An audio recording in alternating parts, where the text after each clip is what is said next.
And I think we'll just go ahead and get this party started. Welcome, everybody. My name is Laura McAndrews Samuel. I am an executive HR coach at Combs Consulting Group. And this is another session, another episode in our series of webinars about coronavirus in the workplace. Today, we are introducing our special guest, Beth Alford of Alford Creative. She is the principal and lead strategist with Alford Creative, and she's going to give our presentation today. About 5 years ago, Beth made a conscious decision to build her business with a remote workforce. So while this is a new world for us, it's old hat for her. So Beth, I am going to turn it over to you, and I am going to stop sharing my screen so that you can start sharing your screen. Awesome. Okay, and just take it away, Beth. Okay, well, first, hello, everybody. Good to see you. Good to meet you. I'm very excited to be here. One of the things that I do a lot of because I work remotely is connect as many ways as possible. And so now that the whole world is doing this, it's even more fun to meet more people that I would have maybe connected with otherwise. So let me just tell you a little bit more. So I'm a digital agency owner, and we help growing businesses be really strategic about their online presence. And when I started my own business, I really knew I wanted to be virtual because of just some freedom choices for me. And so we've built a team of about 10 people. And I have served just dozens of clients remotely. So I've learned a few things along the way. And I thought this would be a cool way to help people who maybe are new to this. It's a little different environment because it's hopefully for the short term. But, you know, I've never had offices, and we've had to learn through trial and error how to do business in a different way. And that's what we're all kind of doing now, right? Learning to do business in a different way. And so I thought I could share with you just, you know, how to utilize the tools to just do better, to share with you. So we're a little bit of a small group. So I really am hoping to cater this a little bit to who you are and what your needs are. You know, everybody's talking about this right now, so I'm quite sure I have nothing novel to say. However, what is interesting to me is the tools are all the same, but I'm interested in sharing like why I use certain tools, which might give you a way to think about the tools. So I'd like to know, like along the way, you know, let's be sure and ask questions. Like I'd love to, if let's say you all know all this and you just wanted me to show you something and give a little tutorial, I'm happy to do that. First, why don't you maybe kind of give me a little wave if you're really new to working from home. Is this like brand new for you guys? Nope. Nope, it's not new at all. All right. So then what interested you about this webinar? Feel free to hold down your space bar and unmute yourselves. Pipe in, everyone. So I do a variety of different things. I have my own business. I teach voice lessons in my home, but I can't do that over social media, and there's no program. I have checked every single program that does not allow, and Laura will validate that with me, that allows me to teach singing over that platform because of the delay and of the inaccuracies with regards to recording vocal sound. Yeah. So, but my other things that I do is I do social media for the Lakesport Main Street Association and for other organizations around Lake County, and so just kind of seeing if there's anything that you have discovered that I haven't, okay. that I can utilize. Awesome. Yeah. Anybody else want to chime in on kind of where they are? In our case, I have worked from home a couple of times, or, you know, I adapt to working from home usually when I'm on a deadline and I'm not feeling well. Our office in total it's a new thing for them to have most everybody working from home. So any kind of helpful tips, hints, programs, I'm always interested. Awesome. Anybody else real quick? For me, I feel like there's a lot of tools out there that we know about. We know about Zoom, and you know, we're obviously doing a lot of emails. but I am particularly interested in learning more about the tool that you use called Loom. Yep. Because I think that's really cool. And I think for me, that was an eye opener because there's things out there that we don't know what's out there. Yep. So that was one reason when Laura and I were planning this, that we wanted to have you share your expertise. Okay, that's great. So that brings me to, because we could talk about a lot of things, right? But I think to me, what's interesting is this idea that communication is just tricky. I've been in communication for like over 15 years, and it's getting harder and harder to communicate, even though we have more and more tools to communicate. So that's kind of how the tack I've taken with this is, how do we set up systems, use tools, but with everything in mind of how to really communicate better. I mean, I'm sure this is you've had some experience with this as well, but people don't remember things. If you're head of an organization and you send out newsletters and texts, and you can send out communication 4 or 5 different ways, and people still won't remember that date, right? And they'll swear you never posted it. And so this stuff is amplified when you're not meeting in person, right? It just makes everything worse. So that's just one example of how things can go south when you're not in person. And so when we started noticing those little things, because I'd never worked virtually until 5.5 years ago, I began to say, okay, what can we do? Because to me, it's super important to communicate this. That's everything in a business. In fact, I propose that if you only had one tactic to look at across a business, it's fixing communication would be the first thing, the most important thing I would ever do. Because what happens is, when you decide you're going to fix communication, you touch every system in your business. You touch your processes for how your clients go through. And when you think about the gaps with communication, you have to work through your marketing and how are you communicating internally and externally. So it's a very, very important topic. So we're going to start then with this broad hot tip. I've got a few, we're going to save most of them to the end, but most of this is about, my biggest tip is just don't rush into using a tool because everybody's using it. Okay. So it's that whole shiny object syndrome. You're going to read lots of stuff. There's lots of stuff put out right now on how to do things online. But I'm just a big believer in always knowing the why before the what. So you can pick a good tool instead of just picking a tool and spending a lot of time, wasting a lot of time. Know what you're looking for. So I'm going to take you a little bit on my journey of how I got to where I am, and see how the different things I've used along the way and why some of them are good and some of them aren't. And then at any point you want me to stop and like hone in on how I'm using something, I'm happy to do that. So for me, and I'm going to go ahead and share my screen. For me, I got to get super creative here with my communication. So can y'all see my screen okay? Is that a yes? I can't see anybody. So That's a no. I can't see it. Oh, you can't.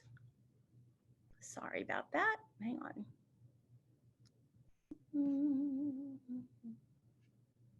Let's do this. Okay. Can you see it? Can you see it now? There we go. That's it. Yay. All right. Can you see the whole thing? I believe so. Yeah. Oh, great. Sometimes it gets cut off when you're doing different things. All right. So for me, I want to evaluate things based on a few things, right? Because there are literally hundreds of tools you could use. So for me, it's got to improve my efficiency, or it's got to seal some gaps. It can't just be fun to use. It's got to be affordable. And it's got to improve communication. And I really, it's top on my list is it needs to have a good app, because I need to be able to use it on my phone if it's a communication tool, and it's just got to be easy to use. And so there's a lot of things out there that are cumbersome, or may be a great idea, but for whatever reason. So when I first started, it was just me, and I had a small little portfolio of clients, and I had an assistant. And so we were already needing to do meetings. And so meetings was a big thing. But my last job, we'd already started using Zoom. So I was familiar with that. But this using meeting software, we used to use, I don't know if y'all have ever used Cisco WebEx. There's a bunch of them out there. Cisco WebEx, GoToMeeting, there's a bunch of them. And now that Zoom's come out and gotten even more popular, there are more. We chose Zoom because the price point was so low and it was so easy to use. Some of those other tools you may be familiar with, they're very robust, and they really are intended for bigger organizations and needing to do more online. So that's why we chose Zoom initially, right? So we would have meetings, we'd have client meetings, we were using Zoom and everything was great. It was a little simpler than it is now. They've had to add all kinds of bells and whistles. But one of the things that was missing was I really wanted this to feel like I was in the office next door. Like I knew that if this was going to be long-term fix for me, I needed, personally, because of my personality, I needed some ongoing interaction throughout the day. And then I also needed, I needed it to feel more like I was actually in, you know, this day-to-day relationship with people. And so I had a couple of clients. So we would use Skype. I'm sure you're all familiar with Skype and Hangouts. Now, why I wanted to bring this up is depending on where you are. So Zoom is great for these kind of formal meetings, but not so great just to pop in and out. Hey, so if you can, we used to keep our Skype open, and I would tell, there were 2 clients that I was particularly close to, and I used to tell them, I can't do it now because we've just grown to a place, but I used to tell them, if you see me on Skype and you want to talk, just ring me, like it was the telephone. And it kept us connected in a way that was really important during those early days when I needed that interaction with people a little bit more. And my assistant and I also used Skype. We kept it open all day, and we would use the IM system, the instant messaging system. And it made it feel like it was easier. Of course you can text, but text doesn't make sense to me for that kind of communication. First is I wanted a record of what we talked about. Typically, if it was just a quick, hey, how are you doing, or something like that, that's one thing. But I feel like if you're going to be building a business that has systems, you need to have some order to it. So having something where there's a record of conversations and things like that. So anyway, we used Skype and Hangouts, and those are still really good for like quick things if you've got people who are used to it. But if you're like a solo person and just needing that interaction like that, I would encourage you to maybe think of using those. Just it really kept me sane in the early days. Like now it's a different matter. I'm trying to get off digital as much as I can.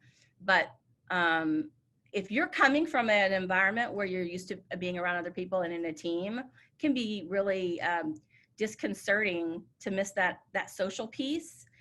And you can use Skype or Hangouts to just to pop in like that.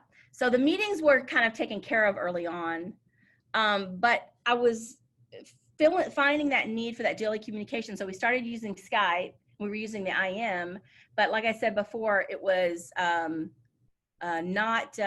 we just outgrew it. And felt like we needed something else. And I stay out of email as much as possible.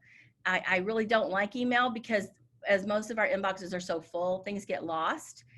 So with our clients, we try not to use email because we don't want to lose assets. It's really easy to get things lost. And so I didn't want to be using email for like communication between me and my assistant because that felt so cold. It's for some reason, because there's a lag, even though she might get it in 30 seconds, it felt like a lag. And my tools, I really wanted them to try to build some kind of a culture, even though, it was a different culture.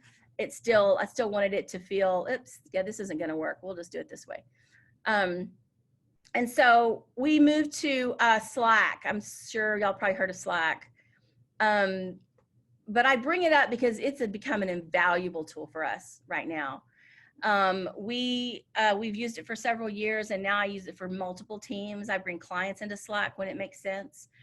And what's great about it is it's that immediate, like I feel like I'm in the next room. And the cool thing is I'm going to share some other tools, and the way Slack integrates with all these other tools, you can actually stay in Slack all day and integrate with all these other tools. So Zoom integrates with Slack.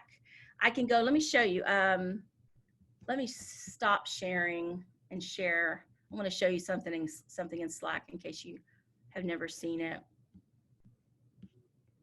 Can y'all see my Slack channel?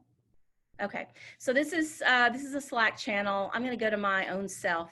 I'm going to hit direct message, and I just do Zoom, and it opens a Zoom channel inside my Slack.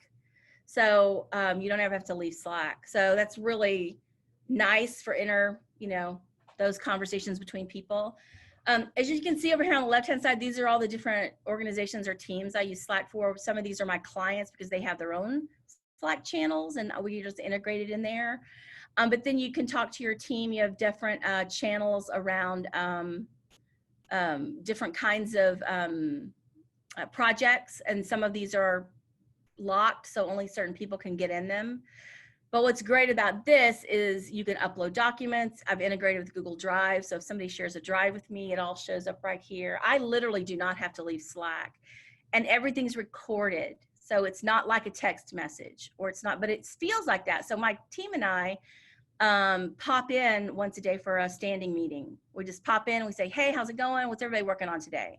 So little things like that that keep us connected in a way that, we've just kind of developed so that we don't feel like we're just all scattered out there.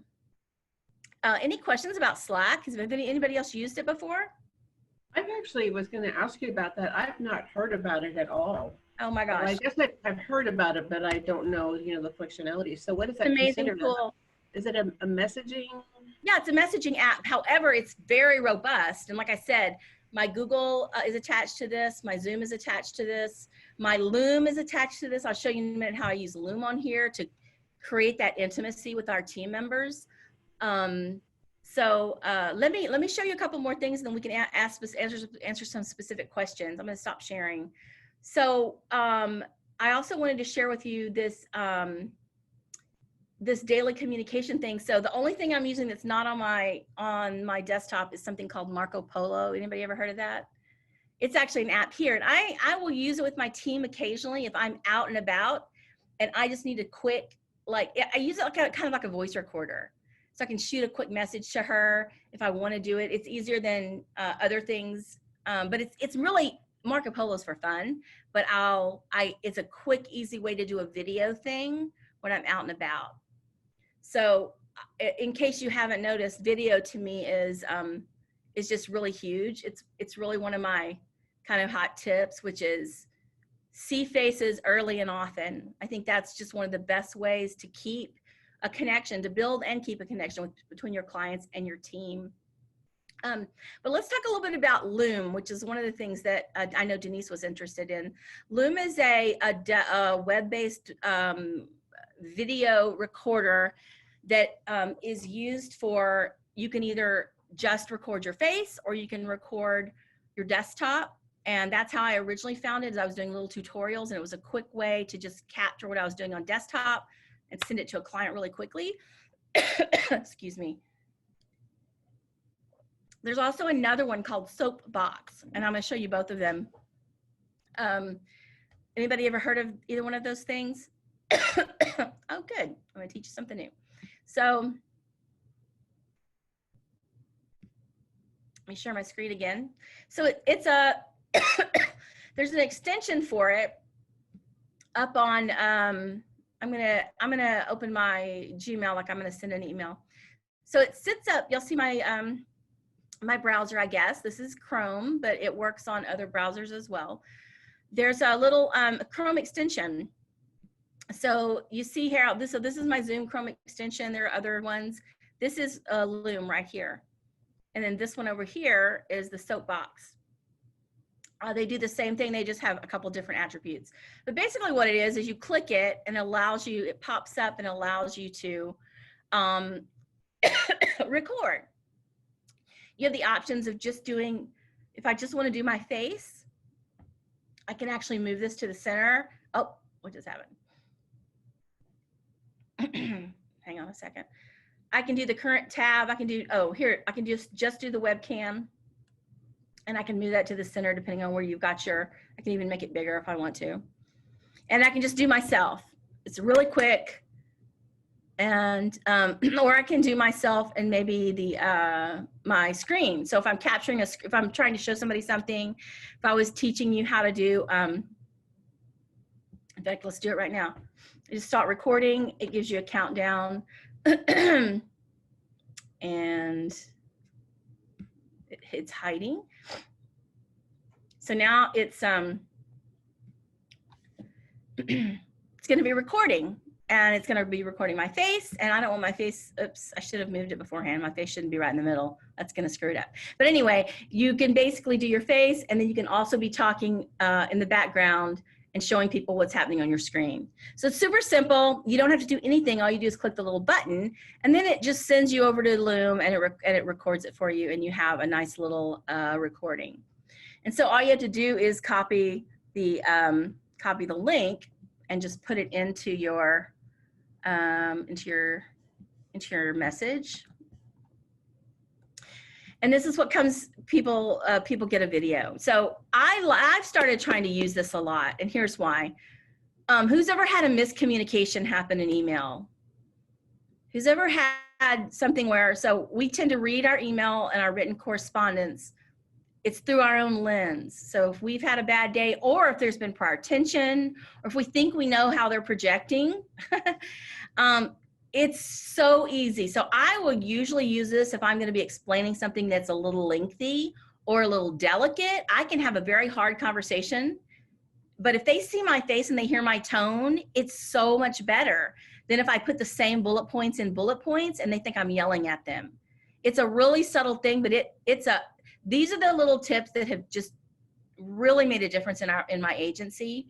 I also have another little thing that's a rule around here, which is, every time you sit down and do any written text, you need to, or any kind of thing like this, you need to assume, I'm sorry, if you're reading any kind of written thing you're reading, you should be remembering and thinking, imagining that person has a big smile on their face, because it's the only way that you can not put your own stuff on that person. You read it through your own lens, and it's just so easy to assume that they're saying something that they may not be saying.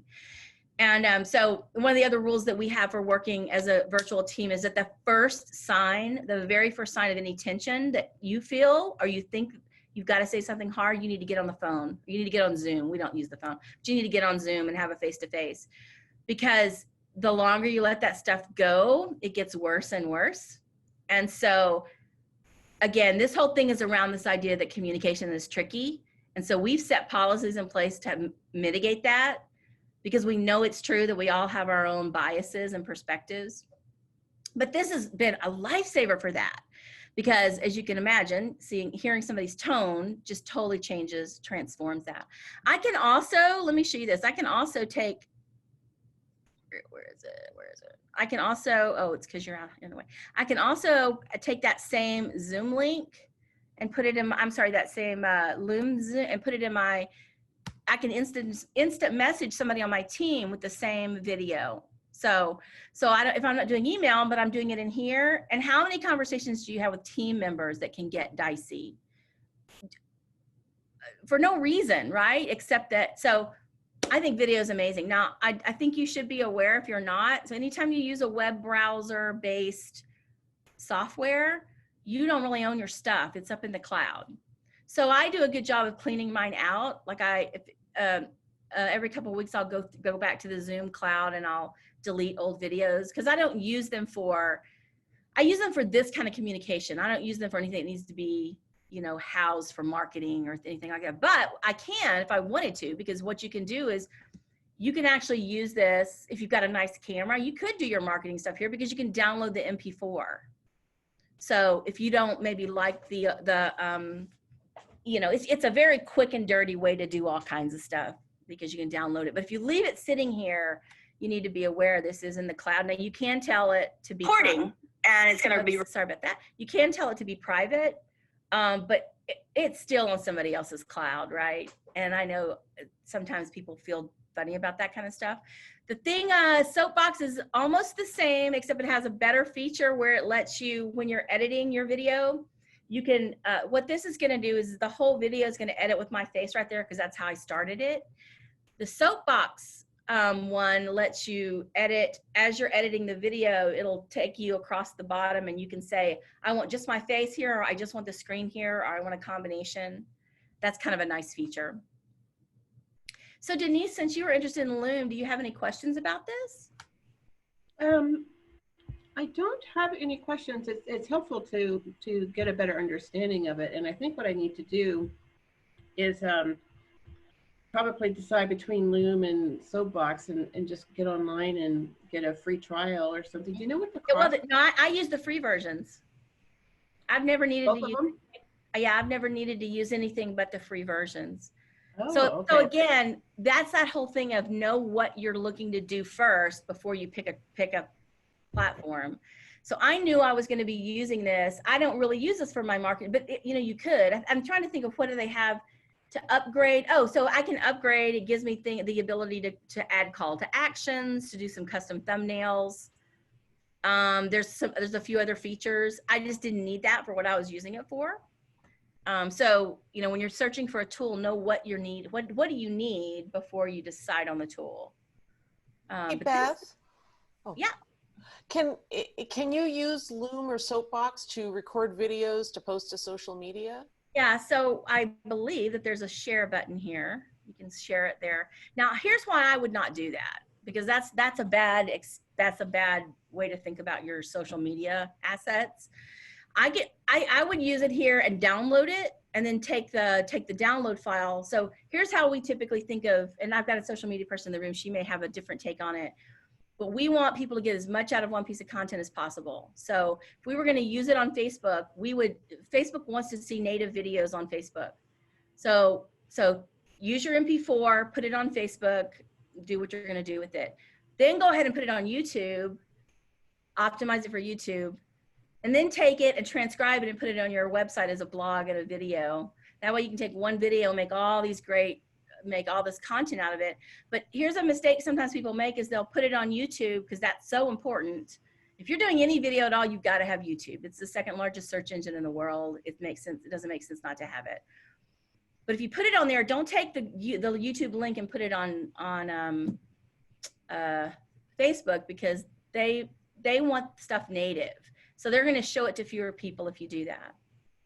But yes, the answer to your question is definitely do it. Just don't share it through here. Just download it and do it yourself. Anything to add to that? I have to say that that is the one thing that I keep trying to tell people over and over and over, is that if you put a link in your Facebook, fewer people will see it. Yeah. And so you have to do everything native.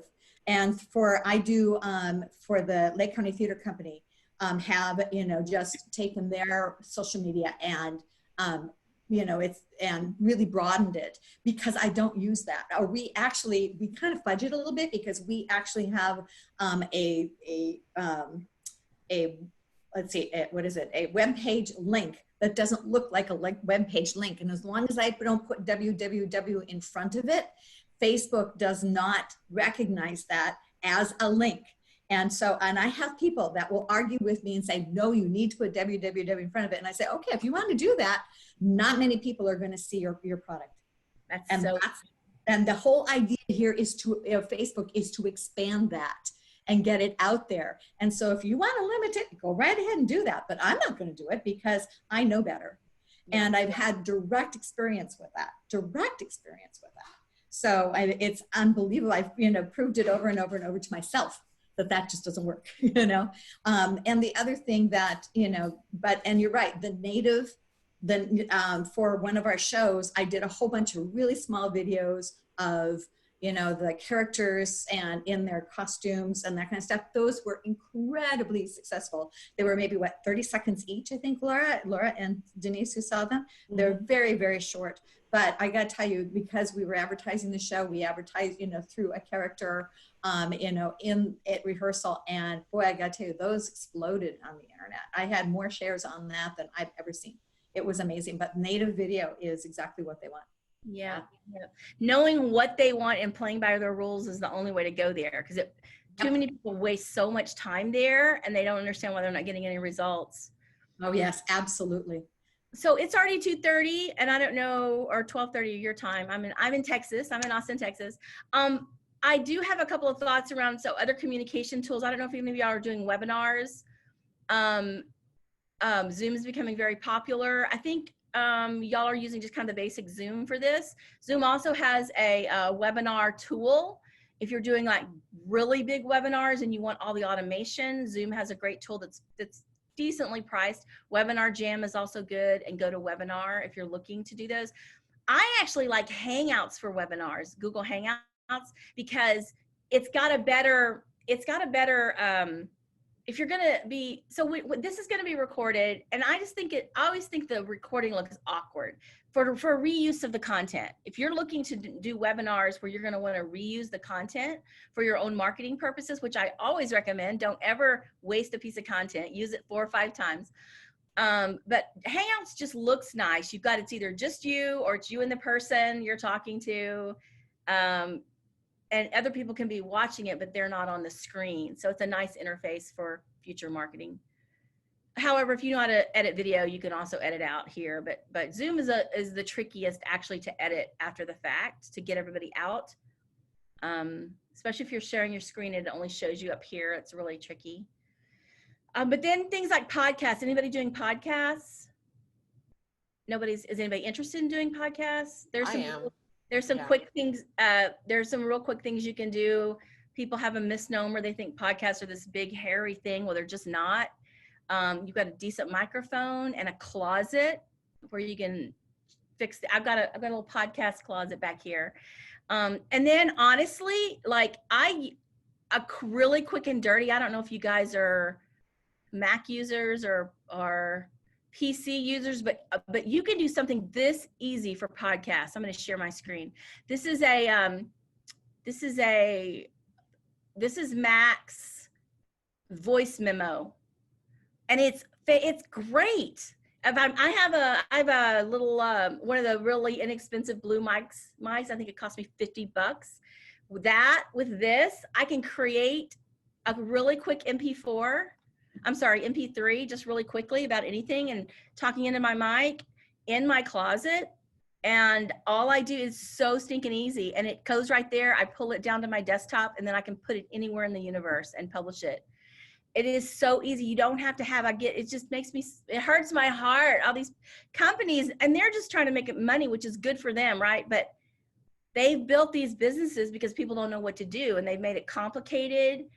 And podcasts are one of the easiest things you can do to communicate, or even just creating audio like I just did. That took literally 10 seconds. You could use that in your Loom, in your Slack channels or on your email or something like that. So technology and communication technology does not have to be complicated, for sure. I have a question. What is it with the closet? Is that because it contains the sound better? It's the sound. So usually closets have clothes in them. So if your closet's bare, it's not any good. But if you keep clothes in there and keep it, there's a little bit, you could actually just Google it. You'd find some YouTubers showing you how to do it. But anything without sharp edges, it's sound technology, which I'm sure you know all about up there, Mary. Or is it Marie? Marie, yeah. It's because sound waves will bounce off of an empty room, and then they echo back into the microphone. And Laura will attest to this, that Laura and I sing together in a singing group at My Divas, and we actually have done our recordings in my bathroom, because it has the best acoustics in the house for recording vocal music, but not so much recording just a voice speaking, because it would be too much reverb already in it. So you want something that's smaller, like a closet, where it's going to, any clothes absorb the sound and it doesn't echo around. So yeah, that's why you use a closet. So I'm fixing to launch a new product called My Digital Mojo. mydigitalmojo.com if anybody's interested in signing up. We haven't launched it yet, but it's going to be, I actually have just done probably 100 videos, and I did all of the audio in my closet, and it sounds great. So I'm all about it. But at the same time, I want it to be great. Like, I'm a super stickler for, it's my business. So I want the final product to look very professional. So it's not like you're just, you're just doing these things just to hack your way through. The thing is that we all have access to these amazing tools now, right? So using them is pretty easy and not difficult. So that's all I had in terms of tools. Anybody have any more questions? Or Of course, if you're using Zoom, let me just say, if you're new to this home thing, there are a couple of things I'll just suggest. Turn off all your notifications. It'll take you about a minute to turn off all of your notifications. I've got an iPad sitting here and here, and then my Slack notifications are off, my email, because especially if you're the one doing the webinar, it's super awkward to have that stuff off. I got the biggest kick out of watching the national news, and they'll be somebody's doing a broadcast from their bedroom, and they've forgotten and their email thing goes off. It's hilarious. I just feel like, we don't really know how long this is going to last. And I feel like why not hunker down and just be professional? It's been funny because we've been doing this for so long, seeing this shift in how everybody's acts now versus how they acted before. But I think kind of taking it lightheartedly has been good for us. We have to be really kind to ourselves, of course.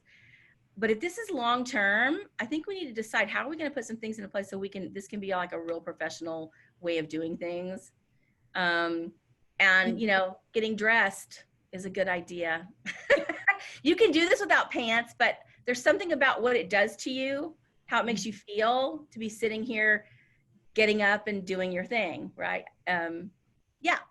I think that actually because this is going on for a long time, that we are going to actually, in the future, more companies are going to be utilizing this technology because it does, I think they're going to realize that it, A, can save the money on floor space for their businesses. B, can be a solution to childcare issues. Because oh my goodness, now that people can actually work around having to pick up children and having to do that sort of thing, and in the future, I think that's one of our biggest issues in business is childcare issues, and people are finding solutions for that now.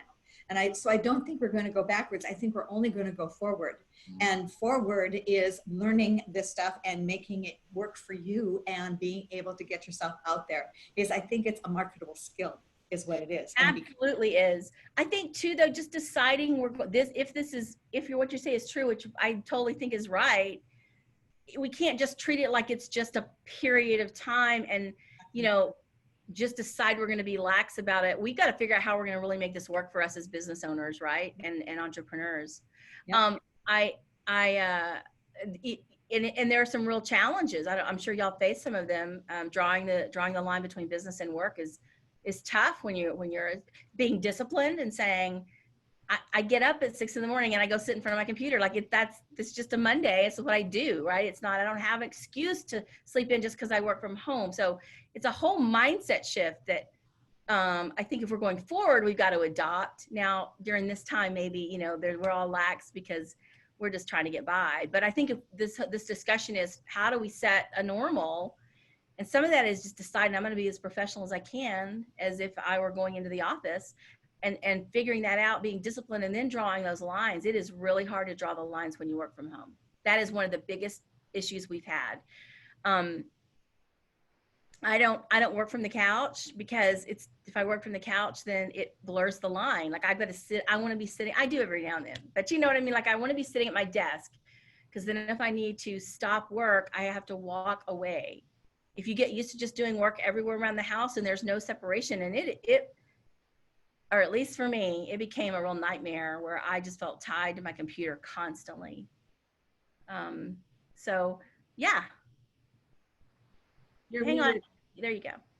Can you unmute yourself, Pam? Sorry about that. Hi, I run a staffing agency where I help employers find great employees. And during this time, what I've been doing is I've been running some seminars or webinars on job search techniques. Hosting that has been a real nightmare. I've kind of gone through the scary part of Zoom. I'm feeling comfortable with that when I have a good internet connection. But our website right now is actually under construction. I'm hoping it's going to be back up next week. But what is the best way to actually publicize those without giving away your address? That's what I've been doing, is giving away my address. Your address? Well, not the address, but the link to go into the Zoom. Yeah, you need to have some kind of a little workflow in place. I think Laura and them have done a good job. If you're not using one of the technologies that it's all automated and you're needing to do, just having a workflow. So saying to yourself, okay, how do I want to promote it? and you don't want to give away the link because for one thing, you want to get people's email addresses, frankly. It's I know, that's a hard part, yeah. No, it's not hard. You just need a page on your website that will gather registrations. You need a way to get people there, and then you need to deliver your product. You need to have a good workflow around, so you get them there, they register, they get a follow-up, they get a reminder, and then you do the product, and then you can follow back up with them later. So just saying to yourself, what do I want somebody to experience? You just make some notes about that and then put your little processes in place along the way. In terms of the actual promotion, it just depends on your network. This is why a mailing list is so important. It's really funny to me that, we've all been preaching from a business perspective for years. Your mailing list is your business. And with the advent and the crazy rise of social media, people have ignored that advice and said, oh, well, my audience is here. That's kind of true, but you don't own them. You don't know them. They just are little followers. Yeah. It's all about your list. So if you don't have a list, I would encourage you, alongside of what you're doing, put some things in place to begin to build a mailing list. If you don't have one, what do you have? So start with what you have. You have any social media following at all? Do you networking events? You could, so we're part of the, Laura and Denise and I are part of a national networking organization called Master Networks. And as an example, right? So, and we have access to pop into anybody's virtual meeting anytime. We also have access to their database. So I can pop into one of those groups and say, hey, come to my webinar. Here's how you register. Don't ever say, here's the link. That's what I've been doing. Sorry, Yeah. No, I'm not doing it right, but yeah. So you need it's someplace to gather. You need someplace to gather those emails, and remember, you want it as easy as possible for them. So once you're and for me, yeah, for sure. Once your website, if your website's in the middle of construction, this might be a little more difficult, but it'd even be better for them well, you can go and get a Jot form. Go to jotforms.com. Get a free Jotforms account. You could use a Google form. Here, what am I thinking? Go to google.com, do you have a Google account? Use Google Sheets or Documents. Have you ever created a Google form? No, but it doesn't sound difficult. Not difficult. You create new, you go down, and there's a thing that says form. It'll ask you the questions. It'll create a nice little form for you, and then you'll have a URL that you can post or send out an email. Hey, here's a link to register. So if you don't have a website, that's what I would do. So when you guys were talking about having links on Facebook that's natural, I don't really understand what that really means. Is that natural? We were talking about specifically for video. I see. Facebook likes to see certain things around video. Yeah, so that's what we just described would be a great little workaround for not having a web page yet. Yeah, and actually, I was also talking about that on anything on Facebook. If you put a www in front of it actually will not allow your posting to go very far. So what you want to do, assume that everybody knows that you put a www in front of it. Just assume. In the web world, nobody uses that anymore. You don't even have to anymore. Exactly. So what they'll do is they'll go to your Facebook thing and copy and paste whatever you put in there and put it in their browser, and you know what? Boom, they're at your spot. So it's not like you have to put in a www, but that's the trigger for Facebook, is that www, because it turns it into a link. And once it's turned into a link, then Facebook will say, oh, that's not natural. We're going to just kind of put it down the list on everybody's stuff, and hardly anybody sees it. I would not, Google, I didn't even think to talk about those kind of forms. Google Forms works. I would not use Google Forms long term. It's not very professional looking. If I didn't have another option, I'd use a Jot Forms, which I think they have a nice free version. Once you get your website up and running though, your web developer can put a really nice form creator on your website. So everything, as much as you can do, needs to go through your website. The website is going to be developed. It's a platform, so I have to basically have a link to a web page. So I get to learn more. So these little things that I'm taking on during this time is just extra beyond the regular job. So it's a good time to learn. It's my lab. Well, listen, you take, hang on a second. Let me just, hang on real quick. I know it's time to go, but I just wanted to offer this. If anybody, Sure. I'd love to talk. If you just want to chat, this conversation is fun to me. So you can reach me any way you want to, and I'd be happy to schedule a few minutes and just walk through your steps with you, because it's fun. So, you know, I feel like it's one little way I can help right now in the middle of all this kind of stuff. Excellent. Well, thank you for that. I wanted to just tell you a little bit more about Combs Consulting Group. We are here and we are providing these free webinar sessions because we partner with employers to provide human resources management, business education, and leadership coaching services so that our employers can attract and retain an engaged and skilled workforce. So we're trying to present tools for folks, whether it's for businesses or for individuals, to help navigate this craziness of coronavirus in the workplace. And we here at Combs Consulting Group are here for you. We're professionally certified experts in the fields of human resources and workplace safety. We remain in close contact with our local government officials and leaders, and we will continue to provide these webinars and updates on social media.